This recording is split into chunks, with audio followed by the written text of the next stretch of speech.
Я даже не знаю, с чего начать. Ладно, начну с того, что я в Китае.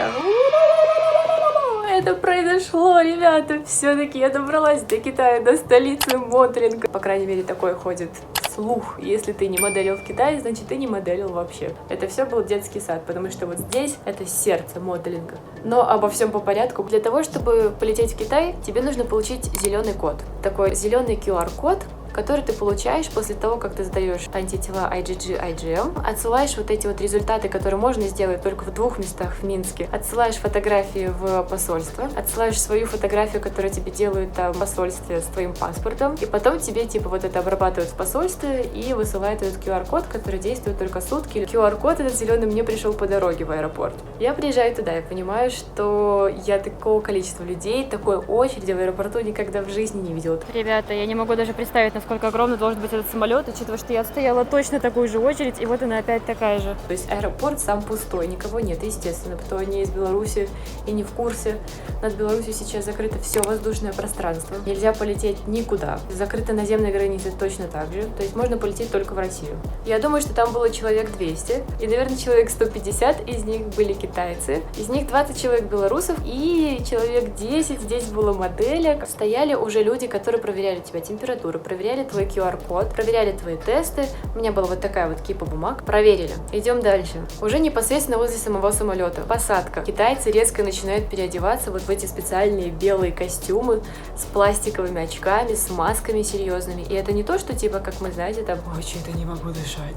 И ты такой стягиваешь типа маску на подбородок и кайфуешь от жизни. Они прям вот так вот 8 часов в самолете в этих костюмах, комбинезонах спят, и вот такой, знаете, у них запотевают очки. Одна женщина рядом со мной сидела, и она пшикала себе прямо на лицо антисептиком. И ты такой, ну это немножко перебор, думала я, пока еще не вышла из самолета. Но мы к этому еще придем. Приступим к еде в самолете. Китайская еда никогда не отличалась своей нормальностью, мы все это в принципе знаем. Итак, первая наша еда была, открываешь, вроде все нормально, лежит бананчик, лежит вот такая вот пачка чипсонов. Я их не открывала, я чипсы не ям, знаете, ПП. Один пакет лежал с какими-то типа как соленой капустой, соевой, непонятной жижей внутри. Я всегда говорила, что после моей школьной столовой, мне кажется, если в составе я прочитаю полипропилен, я смогу это съесть, но эту капусту я съесть не смогла. Дальше, в вакуумной упаковке там было яйцо, приготовленное, вареное, реальное яйцо. Просто ты открываешь, и оно коричневое, потому что они его варят то ли в чае, то ли в каком-то соусе, то ли в каком-то отваре коричневом. Дальше орешки, что было вполне нормально, и изюм, и все.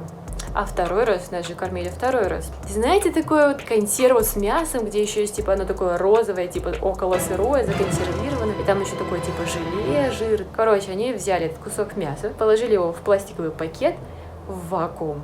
И, короче, вот, ну, вот это была еда. Ты открываешь этот пакет, и там просто такой кусок консервированного мяса, желе из жира. Ням! Потом, на выходе из самолета. О, ребята, смотрите, как нас встречают с камерами. Боже, какой запах спирта, вы бы знали. Капец. Всю вот эту вот огромную толпу разделили на 2 группы. Иностранцы и не иностранцы. Нам на выходе выдавали билетики. Я была в группе Б, что значит иностранцы, но разделяли и звали нас в свою очередь на китайском. То есть, как только ты влетаешь в Китай, мало кто говорит по-английски даже в аэропорту. Особенно вот этот весь став. Поскольку с нами летели из Беларуси китайцы, они разговаривали по-русски. Плохо очень, но разговаривали. И какая-то девушка такая типа, о боже мой! Ну, вы знаете, все эмоции азиатов, они очень милые. Они такие, как будто в аниме. О боже мой, ваши коды уже прошли, вам нужно спешить. Побежали. И мы побежали, короче, сдавать вот эти наши коды. И куда мы проходим с этими кодами? Мы проходим на паспортный контроль или что бы это ни было. Это было больше похоже на чат с подружкой. Мы садились перед компьютерами с веб-камерой. Там женщина, которая, ну конечно же, не разговаривала ни по-русски, ни по-английски, она разговаривала только по-китайски, задавала мне вопросы. Ну и как бы, если бы не вот эти вот прекрасные, добрые китайцы, которые летели с нами из Беларуси, то я не знаю, как бы они планировали с нами коммуницировать. В общем, подсела ко мне вот эта девушка и такая, давай я тебе буду переводить. Мне нужно было показывать этой женщине свой паспорт, свой ID, свое пригласительное письмо. Они спрашивали, куда я еду, что я еду, зачем я еду, кто я такая, вообще непонятно, что ты сюда приехала. Короче, я все поотвечала, и потом меня повели на анализ мозга. a.k.a. PCR-тест, который был больше похож на анализ мозга, потому что мне всунули огромную вот эту вот палку-копалку в нос. Так что, ну понятно, это как бы все говорят каждый раз, когда им делают PCR-тест, они такие: о боже мой, это было ужасно, я почувствовала свой мозг. Но мне кажется, ребята, если вы не делали PCR-тест в Китае, то захлопните свой рот, потому что я делала его в Корее, я делала его на Тайване, что было ужасно, я делала его в Турции. Я не делала его в Турции. Я делала его в Германии, я делала его в Англии. Я делала его в 5 странах, я об этом даже никогда не задумывалась. Что за... И в Беларуси я его делала, в 6. В 6 странах я его делала, и в Китае это была самая жесть, потому что мне засунули его реально очень глубоко, практически, ну вот мне казалось, что всю палку, я не буду утверждать. Они стали ее проворачивать 30 секунд в одну сторону и 30 секунд в другую сторону, так что мне казалось, что в моем мозгу образовалась ямка. У меня уже из носа стекает эта жидкость, у меня слезы текут, ну короче, вся такая с прекрасным лицом. Они такие: ай, теперь открывай рот. Ты такой: хорошо, открываешь рот, а они тебе еще эту палку от мороженого, короче, вставляют на язык и такие: давай, и впихают эту, короче, палку в рот. Что происходит дальше? Мы выходим. Еще один контроль. Они заставили открывать чемодан. У меня он хотя бы был не завернут в пластиковый пакет. У некоторых он был завернут в этот пластик. Им приходилось его разрывать. И после этого они такие: ну, показывай свой шмот. Я открываю, и мне нужно было показывать, короче, каждую маечку, каждый свитерок. У меня вот там лежит этот чемодан. И вы видите, что он довольно большой. Там еще свое белье. Все, короче, им показать. Они такие: классные трусы. И потом еще нужно было показывать свой портфель. Короче, они отдают мне телефон такие и отправляют меня в автобус. Был самый последний наш автобус с белорусов, и перед нами 2 автобуса китайцев. Короче, мы садимся в эти душные автобусы, потому что там не работал кондиционер, и едем по городу Хохот, который является городом для карантина. То есть я здесь не буду работать, здесь люди только прилетают для того, чтобы проходить свой прекрасный отпуск 2 недели в отельной комнате. Едем мы в этом прекрасном душном автобусе по городу Хохот, который мне нереально напоминает Минск, не только мне.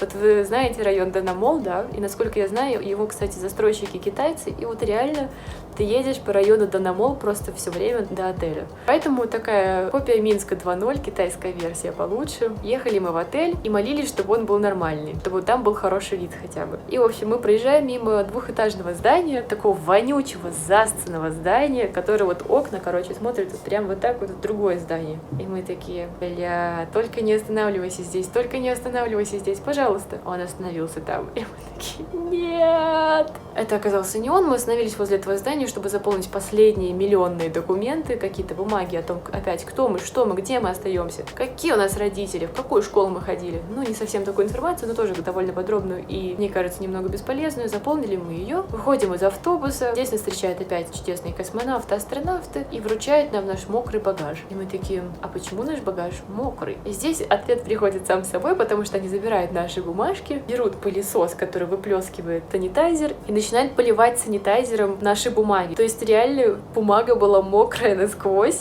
Я заполняла свою анкету карандашом, я не знаю, какая информация там осталась. Но, в общем, они реально сделали очень мокрый, потом девушка стояла просто с этой бумагой и вот так вот на ветру ее типа сушила. То есть насколько они серьезно относятся к этой короне, они ее начали, они, походу, ее и закончат. Они обрабатывают не только бумагу, они обрабатывают и нас. После того, как они обработали бумагу, они взяли этот пылесос, направили его на каждого из нас и еще с ног до головы, короче, прошлись по нашей одежде, по нашим портфелям. И еще, короче, подняли портфели и под портфелями прошлись. Ну, ты такой стоишь мокрый, в принципе, приятно, потому что жарко. Такой: ладно, хорошо. И, в общем, стояла огромная очередь. Перед нами было 2 автобуса китайцев, как я уже говорила, и вот наш автобус белорусов. И как бы 1 стол и 1 принтер на все 200 человек. И мы такие: ну, постоим, понаслаждаемся свежим воздухом, мы никуда не спешим, впереди еще 2 недели. Да, нас заселяют в этот отель. Я захожу в свою комнату, понимаю, что здесь в каждой комнате свой Wi-Fi. Я такая: вау, неплохо. Комната у меня тоже красивая. Ребята, вот она, моя тюрьма на эти 2 недели. Супер маленькая комнатка. Вот такая вот она. 2 кровати, телевизор, какие-то таблетки и градусник, набор палочек, зубочистки, чашки. Такой вот вид. На 15 этаже я живу. И у меня даже вроде как открывается окно. У меня есть чайник, много воды, это радует. Ну, неплохо. Как вы можете заметить, голос у меня довольно грустный, потому что вот это чувство, когда ты только заходишь в свою комнату и понимаешь, что вот здесь ты будешь 2 недели безвылазно, какой бы ты позитивно настроенный не был, и сколько бы ты к этому морально не готовился, я готовилась к этому очень давно, потому что я знала, что я полечу в Китай за месяц или 1,5, я все равно не смогла настроиться. И после этого происходит что? У Эли случается истерика, потому что она не может подключиться к Wi-Fi. Сейчас я говорю это с улыбкой, хотя это до сих пор не очень смешно. В общем, смотрите сами. Всем привет, это дневники заключенного. Прошло всего, наверное, полчаса с тех пор, как я сюда заселилась, и у меня по-прежнему не подключается Wi-Fi. Он отключается через каждые 3 секунды. И да, вы можете посчитать, что я драма Queen или, о господи, какая трагедия, но 2 недели быть в изоляции — это одно. Но 2 недели быть оторванной от всего мира и от любимых людей, я на такое не подписывалась. Но мне было реально очень грустно, потому что, ну, ребята, моя самая большая трагедия была в том, что я не могу связаться с близкими вообще ни на секунду. То есть это не то, что у меня был плохой интернет, а я реально не могла даже подсоединиться и сказать, что со мной все в порядке. Ну и это очень сильно убивало, и я не могла никому об этом сказать, потому что китайцы здесь на коридоре не разговаривали по-английски, естественно. Я не могла никому написать, у меня ничего не работало вообще. Потом у меня на секунду заработал Wi-Fi, реально, буквально на минуту. Я смогла написать своему материнскому агентству, что трэш, я не знаю, когда до вас дойдет это сообщение, до них оно дошло не сразу, но дошло до них тоже там через полчаса где-то. И в итоге часа 2,5 я была вообще без интернета, а потом у меня появился он еще на пару минут, и мне одна девочка-моделька пишет, типа, йоу, отключи все VPN, и у тебя получится подключить хотя бы WeChat. Я так и сделала, и у меня заработал хотя бы WeChat. Я сразу написала, опять же, пока у меня был нормальный интернет с VPN, семье и парню, что, воу, нужно скачать WeChat срочно. Ну и все, я поняла, что хотя бы так, но можно будет выживать, это будет тяжело, но возможно. То есть они стали говорить, что такое, типа, происходит постоянно, что в таких условиях живет весь отель, и, типа, ее схерали, я вообще жалуюсь. Но, как бы, я не считаю, что то, что есть у всех, это норма. Если я считаю, что это не норма, значит, это не норма для меня, и я буду бороться за свою норму, находить какие-то способы до самого последнего вздоха, пока во мне бьется сердце. И это касается не только Wi-Fi, это касается, в принципе, каких-то принципов, за которые ты борешься. Я звонила, наверное, раз 15 на ресепшн. Мне сначала отвечали на китайском, потом они сбрасывали. И в итоге со мной, поскольку мое материнское агентство помогало мне очень сильно, они связались с отелем и со мной создали чат отдельно. Потому что я еще в общем чате, в WeChat, когда у меня появился WeChat, стала типа говорить йоу-йоу-йоу, нету интернета, мне очень нужно связаться с семьей. И в общем со мной создали отдельный чат с персоналом отеля и мной. И больше там никого не было. Ну, в плане из тех, кто сейчас живет со мной на карантине. Они такие, мы попытаемся тебе как-то помочь, но дело в том, что тебе сим-карту купить не получится, потому что в Китае можно купить сим-карту только если ты приходишь лично и с паспортом, то есть на одного человека по одной сим-карте, грубо говоря. И онлайн ее заказать никак нельзя. Они такие, окей, мы подумаем, уже поздно, и вот сегодня мне пишет в личных сообщениях один из стафа, пишет мне в чате, он не разговаривал по-английски, оказывается, он переводил все это время в переводчике. Наверное, я могу отдать тебе свою сим-карту, если ты пообещаешь, что ты мне ее вернешь после карантина. Я говорю, да, конечно, господи, пожалуйста. И он такой, окей. И, короче... Господи, ребята! Знаете, что только что произошло? Отдышка. Короче, какой-то добрый китаец пришел ко мне и такой... постучался в комнату, знаете, что вот это вот такое? Нет, это сим-карта!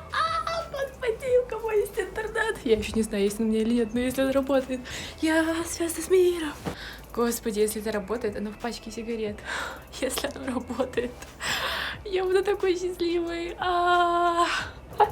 И вот я здесь счастливая рассказываю вам про то, что произошло за эти сутки, потому что это были сумасшедшие сутки. Вот такие у меня были приключения моего первого дня. Я планирую снимать каждый день, посмотрим, сколько видео из этого получится. Скорее всего, выложу я это уже, когда я выйду из карантина. Как вы уже поняли, очень сложно предсказать, что будет завтра или даже через пару часов.